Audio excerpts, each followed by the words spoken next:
Hi guys, hope you're all doing well. I just wanted to do another video to follow on from the one I did last month that some of you may remember. It was the video about the UK property market crash that didn't happen.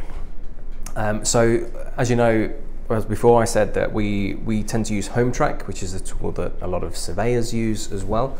So Hometrack tracks the UK property market. So the major cities, it monitors the prices, the average prices, the growth, the decline, and it does a report on that pretty much every month. So last month we were talking about the report from that was released in May. Now we're talking about the report that was released in for June, the month of June. And pleased to say that as the month before, the UK didn't crash. So I've just got a few of the figures here.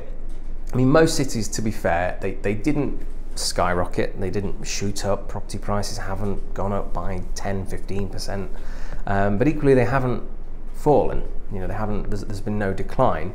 Most cities have seen sort of, you know, they've either flatlined, so 0% growth, 0% decline, or they've seen a little bit of growth of 0.1%.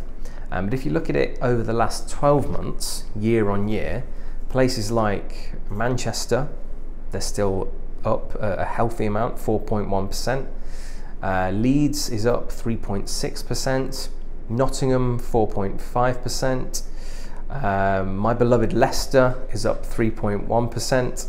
So yeah, most cities are doing well. The only cities that have really seen any decline in over the last 12 months, year on year, again, sorry Aberdeen, you're in there. Last 12 months, Aberdeen has seen a decline of 2.4%, which, let's put it into perspective, 2.4% drop over the last 12 months in Aberdeen. Yeah, you know, it's a shame, it's dropped, it's not gone up, but it hasn't plummeted, it hasn't absolutely tanked. You know, there's other countries around the world, there's other cities around the world where property prices really have fallen and have been falling for a long time.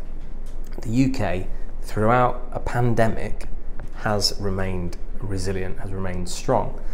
I sound like a politician now. That is not what I'm trying to do, but I'm just trying to get across the fact that the UK property market is one of the strongest property markets in the world. And I guess fundamentally one of the reasons for that is because it's hugely undersupplied. You know, we need 350 or 300,000 new properties to be built every single year, which is a target that is never ever met. And you think about this year, we've had a 3-month lockdown. You know, most of the properties that were due to be completed in that time didn't get completed. So the knock-on is the figure that we are going to hit come 31st of December is going to be nowhere near 300,000. It's going to be a lot less. So, and you know, potentially we've got an influx of new residents over the next few years with the opening out and welcoming residents from Hong Kong, which I think is fantastic.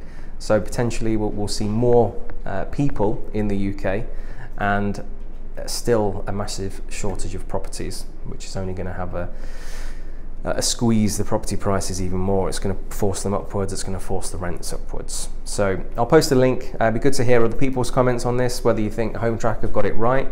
They are an unbiased body. They have to, you know, they have to monitor the property market accurately. They're not doing it just to get clicks on their website. They're not doing it to sell newspapers. They're doing it to report what's actually happening. Whereas the media, let's be honest, they report things that get clicks and sell newspapers. Have a great day. Thanks for watching. Speak to you soon.